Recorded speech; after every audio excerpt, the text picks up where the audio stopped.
G'day guys, how are we? Welcome to this week's edition of the Boxing Roundup. This is where we go all over Australia and the world and just see what's happening in the boxing world ahead of the weekend. So as far as Australia goes, massive news for Australian boxing, or a big week for Australian boxing.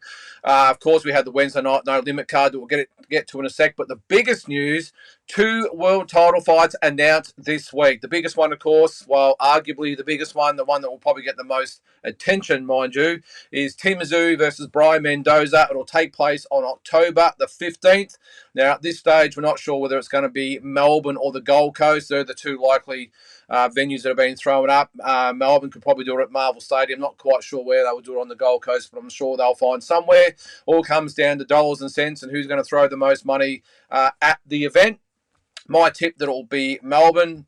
We'll see how we go. I'd like, obviously, to be in Melbourne, but we'll see what happens. But they're the two venues at the moment that are looking the front runners, Melbourne or the Gold Coast. So we'll see there. Now, it's for the WBO full 154-pound title, because this will be, of course, after Canelo and Charlo. So that means that Charlo loses the belt when he enters the ring, which makes this for the full bout. Now, we're not quite sure yet about whether the WBC full title will be on the line as well. The odds are it won't, considering what the WBC have done to support Jamal Charlo, Jamal's brother.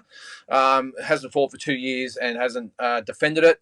They've allowed him to keep the title. So the odds are they won't make that the full title. Brian Mendoza is at the moment the interim champion. But stranger things have happened. Wouldn't it be great if it was for the full WBO, WBC 154-pound title? It would be great. Also on that card will be Sam Goodman. No opponent just yet, but they're looking to step him up to a world-rated opponent. And I would think, especially with what they've done already, obviously with Tim Tszyu, Liam Wilson, that no doubt that a world title shot awaits Sam Goodman very soon. So we'll wait.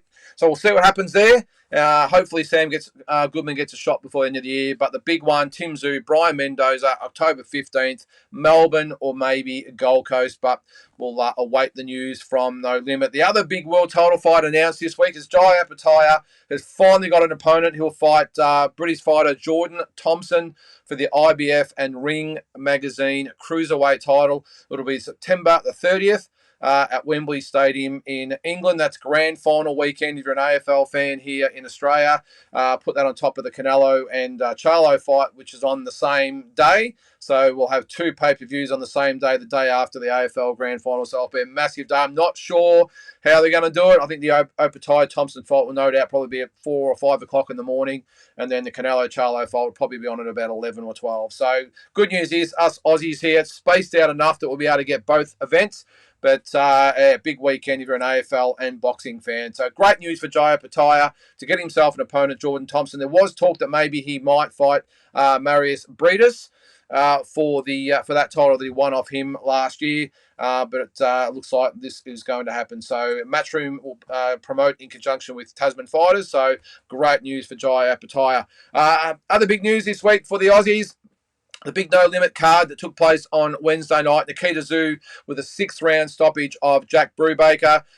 He had to, well, I won't say had to get off the canvas.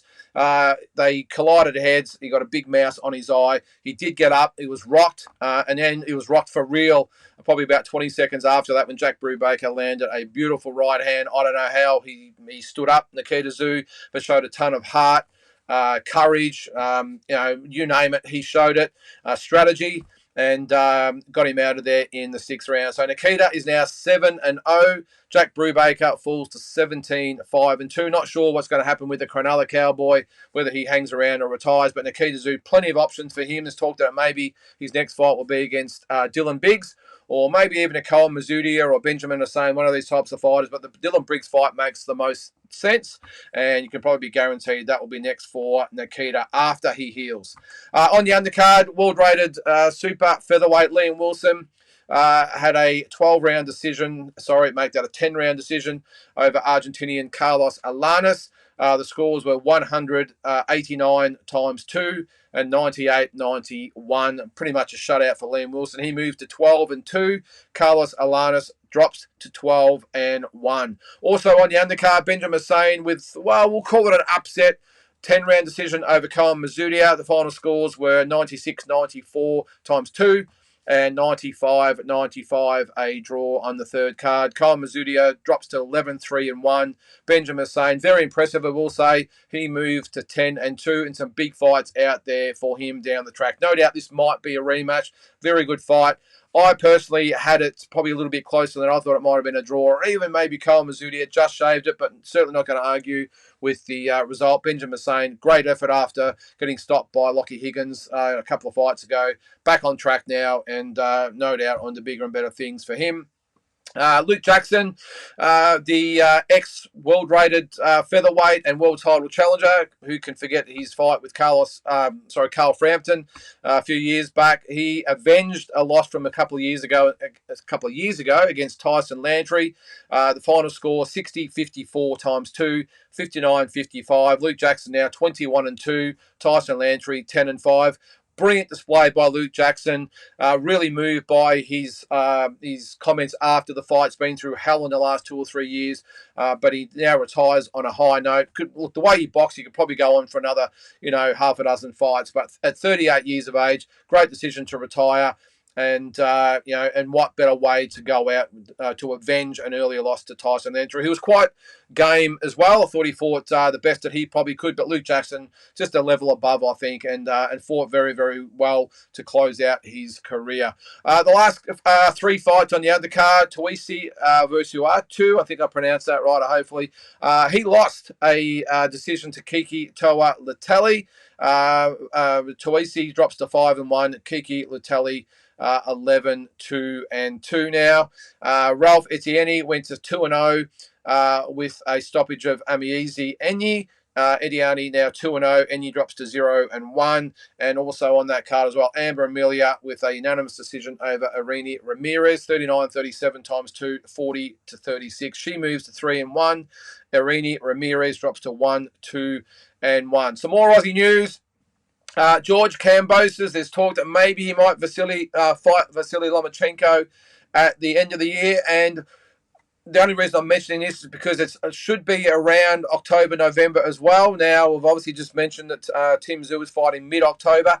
Jason Maloney also wants to defend here in Australia in October as well, maybe November. That's going to be a really big logjam of massive fights here in Australia, especially if it's in Melbourne. There's talk that, Jason Maloney definitely wants to fight in Melbourne. George Kambosos would love to come back to Melbourne. There's talk that Tim Tszyu might be in Melbourne. I've got a feeling that they're going to have to shuffle those fights around. And if Tszyu Mendoza is in Melbourne, as they're predicting, what happens to Jason Maloney's fight? George Kambosos could probably go to Sydney, maybe. Jason could probably fight in Queensland, but we'll wait and see. But what a great problem to have for the powers that be with these fights, to have George Kambosos, Vasily Lomachenko, Tim Tszyu against Brian Mendoza, and Jason Maloney maybe against Emmanuel Rodriguez. I know he wants that fight to avenge the loss from 5 years ago. There's also Santiago as well. Maybe Donaire, although that's a long shot. But either way, 3 massive fights to close out the year. And you throw in Joe Pataya on top of that, who's fighting overseas. A big 30 days or 40 or 50 days it's going to be for Australian boxing fans. So can't wait. Just getting back to that Jaya Pataya card. Also on the undercard will be the IBF Super Bantamweight title. Ali Scottney, who took the title from Australia's Shanika Johnson, she'll fight Laura Griffer in defence of that title. And still on the girls, Sky Nicholson. I think she's going to headline the card in Tijuana, Mexico against Sabrina Perez. That's September the 15th. Sky Nicholson 7-0. Sabrina Perez 18-1. That's for the WBC interim featherweight title, as I said, at Tijuana, Mexico.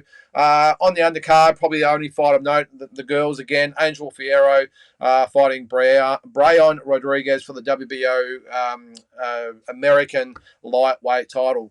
On to the world scene. It's a big weekend for the heavyweights. Alexander Usyk will defend his WBA, WBO, and IBF heavyweight titles against Daniel Dubois.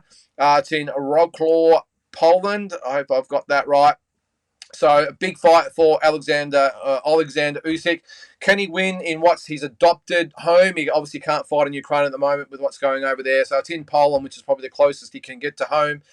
Daniel Dubois, look, he'll bring it. Whether or not he's got enough to actually beat Usyk is another thing. My personal prediction is that he'll push the fight. He'll give it a good shot. But Alexander Usyk, great lateral movement, great hand speed, great volume of punches, and more class. I think he gets a job done over Daniel Dubois. I'm probably thinking later round stoppage. Not that Alexander Usyk's actually had a heavyweight stoppage, but I've got a feeling this could be his first one. Dubois tends to wind down a little bit as the fight goes on, and the pep goes out of his punches. So for me, Alexander Usyk, first 6 or 7 rounds might be a bit touch and go. I think he wears Dubois down and stops him in the 9th or 10th round. So also on that card, Denise Berencik, 17-0, will fight Anthony Yigit, I think they pronounce it as 27-3-1 for the WBO International Lightweight title, and Dmitro Mitrofanov versus Hamza Shiraz, who's 17-0 for the WBC Silver Middleweight title.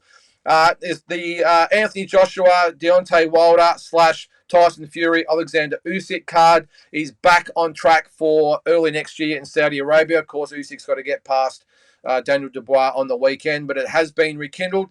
That fight, the Saudis believe that will be probably one of the biggest cards ever, and I'm not going to argue with that. It will be massive in early 2024. The only issue I can see is who is the main event and who is not. I would think that Anthony Joshua, Deontay Wilder is probably going to be the more attractive fight for fans out there, but Tyson Fury, Alexander Usyk is for all the marbles, should be the main event. And when you look at Tyson Fury, he's got 2 wins and a draw over Wilder. Usyk's got 2 wins over Joshua. You would think that would be the main event, but there's going to be a lot of egos involved here. It's going to be really entertaining. Probably the organising or the back and forth negotiating for who's going to be main event and who's going to be the co-main will probably be as entertaining as the card itself. But as I said, I think Tyson Fury, Usyk should be the main, but Joshua and Wilder probably brings in more money, but we'll see.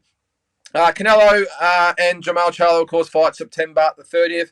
Now, Terence Crawford has actually thrown his hat in the ring and says that he is willing to step up and fight the winner of that fight. Now, that is a 21-pound jump for Terence Crawford. I personally don't think it happens. I think even though there'll be a lot of money at stake, pound for pound status, legacy, all that sort of stuff, 21 pounds is massive to put on. However, Terence Crawford has shown he's an absolute freak, and I wouldn't put it past him, but I've said a couple of times in other shows that weight will stop anything, even a train. And Terence Crawford putting on 21 pounds, I think would be just a little bit too steep to get over Canelo, who carries the weight really well. But we'll see what happens there. Speaking of Terence Crawford, he's also said that he's willing to fight Gervonta Davis as long as there's no catch weights and Gervonta Davis moves up to 147 to fight him. So plenty of options for him. There's also, of course, the prospect that Terence Crawford waits to see who wins out of Tszyu and Mendoza and then steps up to fight those guys. Of course, you've got to throw Errol Spence in there as well, whether that rematch comes off.